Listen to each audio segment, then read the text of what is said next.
Hello, हाय, राधे राधे, जय Shri Krishna all of student. आप सभी का आपके अपने यूट्यूब चैनल विश्वनाथ जी के पॉइंट में हार्दिक स्वागत है। मेरे प्यारे विद्यार्थियों, हमारी जो इंडियन हिस्ट्री के अंतर्गत टेस्ट सीरीज चल रही है, आज के वीडियो में हम महाजनपद काल से संबंधित टॉप इम्पोर्टेंट क्वेश्चनों को कवर करने वाले हैं, जो अब तक परीक्षाओं में यानी प्रीवियस एग्जाम में पूछे गए हैं। देखिए, पहला क्वेश्चन निम्नलिखित में से किसे सैन्य नियमित या स्थायी सेना रखने वाला कहा जाता था? SSC CGL 2002। सैन्य यानी नियमित स्थायी सेना रखने वाला कौन था? बिम्बिसार, अजातशत्रु, उदयन, शिशुनाग। जल्दी से जल्दी कमेंट कर दीजिए, इसका राइट आंसर क्या रहेगा मेरे प्यारे साथियों।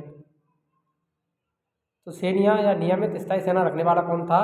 तो वो था बिम्बिसार। ये वाला ऑप्शन राइट हो जाएगा यहाँ पर। हर्यक वंश के किस शासक को कुड़िक कहा जाता था? उदयन, अजातशत्रु, बिम्बिसार, इनमें से कोई नहीं।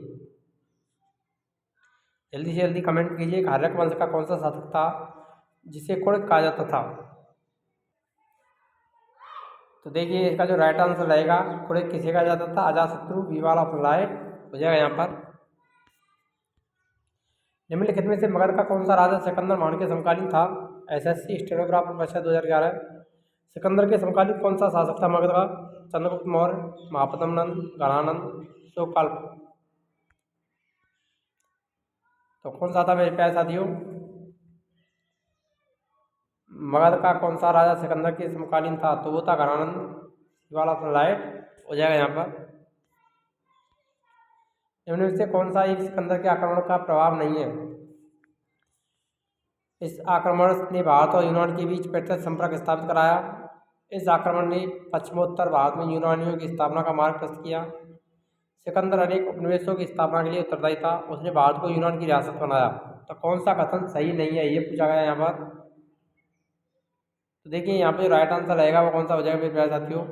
तो वो डी वाला ऑप्शन है, वो राइट हो जाएगा यहाँ पर। नेक्स्ट क्वेश्चन, किस शासक ने गंगा और सोन नदियों के संगम पर पाटलिपुत्र नामक नगर की स्थापना की थी? पाटलिपुत्र नगर किन नदियों के किनारे? गंगा और सोन नदी के किनारे। एसएससी सीजीएल 2011 परीक्षा में पूछा गया है। उदयन, अशोक, गणानंद, अजातशत्रु। तो पाटलिपुत्र के संस्थापक कौन थे? तो वो थे उदयन। ये वाला ऑप्शन राइट हो जाएगा यहाँ पर। उदयन ने पाटलिपुत्र की स्थापना गंगा और सोन नदियों के किनारे पर की थी। प्रथम मगध साम्राज्य का उत्कर्ष किस सदी में हुआ? चौथी सदी, छठी सदी, दूसरी सदी या पहली सदी? तो प्रथम मगध साम्राज्य का उत्कर्ष कौन सी सदी में हुआ था? तो वो हुआ था मेरे प्यारे साथियों छठी सदी ईसा पूर्व में। बी वाला ऑप्शन राइट हो जाएगा यहाँ पर। निम्नलिखित में से किस राज्य में गणतंत्रात्मक शासन व्यवस्था नहीं थी? कुशीनगर के मल्ल, वैशाली के लिच्छवी, मगध या कपिलवस्तु के शाक्य। कौन से राज्य में गणतंत्रात्मक शासन व्यवस्था नहीं थी? यहाँ पर जल्दी से जल्दी कमेंट करना है आंसर। देखिए, गणतंत्रात्मक शासन व्यवस्था कहाँ पर नहीं थी? मगध में नहीं थी। सी वाला ऑप्शन राइट हो जाएगा। किसने किसे उग्रसेन या भयानक सेना का स्वामी कहा जाता है? गणानंद को, शिशुनाग को, बिम्बिसार को, महापद्म नंद को। उग्रसेन या भयानक सेना का स्वामी किसे कहा जाता है? तो वो कहा जाता है मेरे प्यारे साथियों, डी वाला ऑप्शन राइट हो जाएगा यहाँ पर। गणानंद को उग्रसेन या भयानक सेना का स्वामी कहा जाता है। किस मृतबाण या पोटली पर भारत में द्वितीय नगरीकरण या शहरीकरण का प्रतीक माना जाता है? उत्तरी काले पॉलिशकृत बर्तन, NBPW, काले और लाल बर्तन, BRW, गेरू रंग वाले मृतबाण, OCP, चित्रित दूषित मृतबाण, PGW। किस मृतबाण या पोटली में भारत में द्वितीय नगरीकरण या शहरीकरण के प्रारंभ का प्रतीक माना जाता है? तो वो माना जाता है उत्तरी काले पॉलिशकृत बर्तन। ये वाला ऑप्शन राइट रहेगा यहाँ पर। पाली ग्रंथों में गांव के मुखिया को क्या कहा गया है? ग्रामक, भोजक या ग्राम भोजक, ज्येष्ठक, ग्रामपति। तो पाली ग्रंथों में गांव का मुखिया क्या कहा गया है? तो भोजक या ग्राम भोजक कहा जाता था। बी वाला ऑप्शन राइट हो जाएगा। मोस्ट इंपोर्टेंट क्वेश्चन आगामी परीक्षाओं के लिए। निम्नलिखित में से कौन सिकंदर के साथ भारत आने वाला इतिहासकार नहीं था? एनासिक्रिटस, एरिस्टोबुलस, हेरोडोटस, नियार्कस। तो सिकंदर के शासन में से कौन सा नहीं आया था? तो वो हेरोडोटस नहीं आया था। सी वाला ऑप्शन राइट हो जाएगा यहाँ पर। नंद वंश का संस्थापक कौन था? कालाशोक, गणानंद, नागार्जुन, मापदमनंद। नंद वंश के संस्थापक कौन थे? मापदमनंद। डी वाला ऑप्शन राइट रहेगा यहाँ पर। ग्रीक यूनानी लेखकों द्वारा किसे अग्निमीज या जेंडरमीज कहा जाता है? गणानंद, अजातशत्रु, कालाशोक, मापदमनंद। ग्रीक यूनानी लेखकों द्वारा किसे अग्निमीज या जेंडरमीज कहा जाता है? जल्दी से जल्दी कमेंट कीजिए, इसका राइट आंसर क्या रहेगा? अग्निमीज या जेंडरमीज किसे कहा जाता है? तो देखिए, अग्निमीज या जेंडरमीज किसे कहा जाता था? तो वो गणानंद को कहा जाता था। ये वाला ऑप्शन राइट हो जाएगा। प्राचीन भारत में पहला विदेशी आक्रमण किनके द्वारा किया गया? कुषाणों द्वारा, ईरानियों द्वारा, यूनानियों द्वारा, शकों द्वारा। तो प्राचीन भारत में पहला जो विदेशी आक्रमण हुआ था वो ईरानियों के द्वारा हुआ था। बी वाला ऑप्शन सही रहेगा यहाँ पर भी। नंद वंश का अंतिम सम्राट कौन था? महापद्मनंद, कलाशोक, गणानंद। इनमें से कोई नहीं। तो नंद वंश के अंतिम शासक कौन थे? गणानंद थे। सी वाला ऑप्शन राइट रहेगा। नंद वंश का संस्थापक किसे माना जाता है? संस्थापक कौन थे? महापद्मनंद।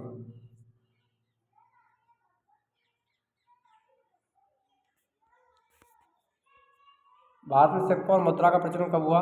अशोक के काल में, कनिष्क के काल में, 300 ईसा पूर्व में, 600 ईसा पूर्व में। तो सिक्कों और मुद्रा का प्रचलन हुआ था 600 ईसा पूर्व में मौर्यों के मगध साम्राज्य में। डी वाला ऑप्शन राइट रहेगा यहाँ पर। मगध के प्रारंभिक शासक ने राज्यारोहण के लिए अपने पिता की हत्या एवं इसी कारण बस अपने पुत्र द्वारा मारा गया? अजातशत्रु, उदयन, नागदशक, बिम्बिसार।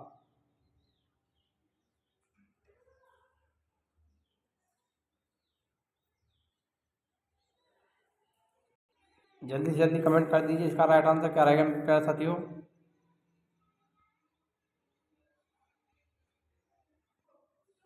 तो इसका जो राइट आंसर रहेगा वो रहेगा अजातशत्रु। ये वाला ऑप्शन राइट होगा। अजातशत्रु ने बिम्बिसार की हत्या कर दी थी और अजातशत्रु की हत्या उसके पुत्र उदयन ने कर दी थी। यदि आपने वीडियो को लाइक किया तो वीडियो को लाइक करें और चैनल पर नहीं तो चैनल को सब्सक्राइब करना ना भूलें। यहाँ पर आपकी निःशुल्क टेस्ट सीरीज निःशुल्क क्लास है प्राप्त रहेंगी। ईरान के खमनी वंश के शासन ने भारतीय भूभाग को जीतने के बाद उसे भारत साम्राज्य का 20वां प्रांत या क्षेत्र भी बनाया था? Cyrus, Darius, Darayavaush first, Xerxes, झार्यास, डेरियस, दार्यावाउस तृतीय। कमेंट कीजिए इसका right answer. Darius, Darayavaush first, B वाला ऑप्शन राइट रहेगा।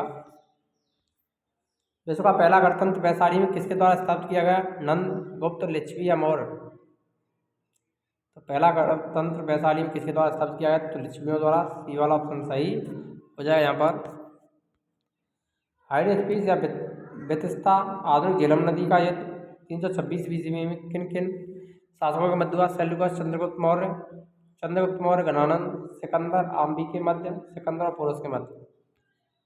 बेतिस्ता या हाइडेस्पीस का युद्ध हुआ था सिकंदर और पोरस के मध्य 326 ईसा पूर्व में। डी वाला ऑप्शन राइट रहेगा। 6ठी सदी ईसा पूर्व के दौरान बड़े राज्यों के उदय का मुख्य कारण क्या था?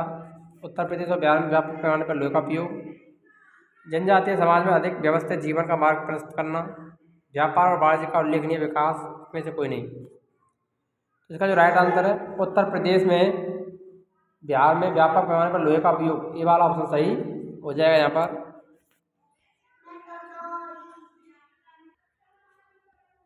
तो मगध की जो प्रथम राजधानी थी वो कौन सी थी? वैशाली, गिरिविराज, राजगृह, चंपा, पाटलिपुत्र। तो मगध की प्रारंभिक राजधानी कौन सी थी? तो वो थी गिरिविराज, राजगृह। बी वाला ऑप्शन राइट हो जाएगा।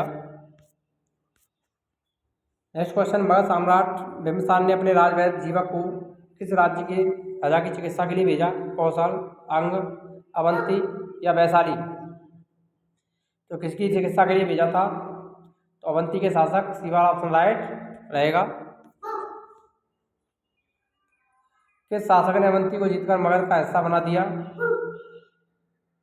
महापद्मनंद, अजातशत्रु, बिम्बिसार, शिशुनाग। किस शासक ने अवंती को जीत करके मगध का हिस्सा बनाया था? तो वो बनाया था बिम्बिसार ने। सी वाला ऑप्शन राइट हो जाएगा यहाँ पर। निम्न में से कौन एक बौद्ध ग्रंथ 16 महाजनपदों का उल्लेख करता है? SSC, CGL 2016, अंगोत्तर निकाय, मध्यम निकाय, खुद्दक निकाय, दीर्घ निकाय। बौद्ध ग्रंथ में 16 महाजनपदों का उल्लेख मिलता है तो अंगोत्तर निकाय, ए वाला ऑप्शन राइट रहेगा यहाँ पर। ये कई बार रिपीट हुआ है एग्जामों में, RPSC फर्स्ट ग्रेड में भी, सेकंड ग्रेड में भी, रीट में भी ये क्वेश्चन बार बार रिपीट होता रहता है एग्जामों में। मोस्ट इंपोर्टेंट क्वेश्चन है आगामी परीक्षाओं के लिए भी। मगध के किस सम्राट ने अंग का विलय अपने राज्य में कर लिया? शिशुनाग, बिम्बिसार, अजातशत्रु, उदयन। मगध सम्राट ने अंग का विलय अपने राज्य में किया था, किसने किया था? जल्दी से जल्दी कमेंट कीजिए इसका राइट आंसर। तो वो किया था बिम्बिसार ने, बी वाला ऑप्शन राइट हो जाएगा। मगध सम्राट ने अंग का विलय अपने राज्य में किया था तो कौन थे? बिम्बिसार। शिशुनाग ने किस राज्य का विलय मगध साम्राज्य में नहीं किया है? शिशुनाग ने कौन सा राज्य मगध साम्राज्य में नहीं मिलाया था? बस, कौशल, काशी, अवंती। तो शिशुनाग के द्वारा किसको नहीं मिलाया गया था?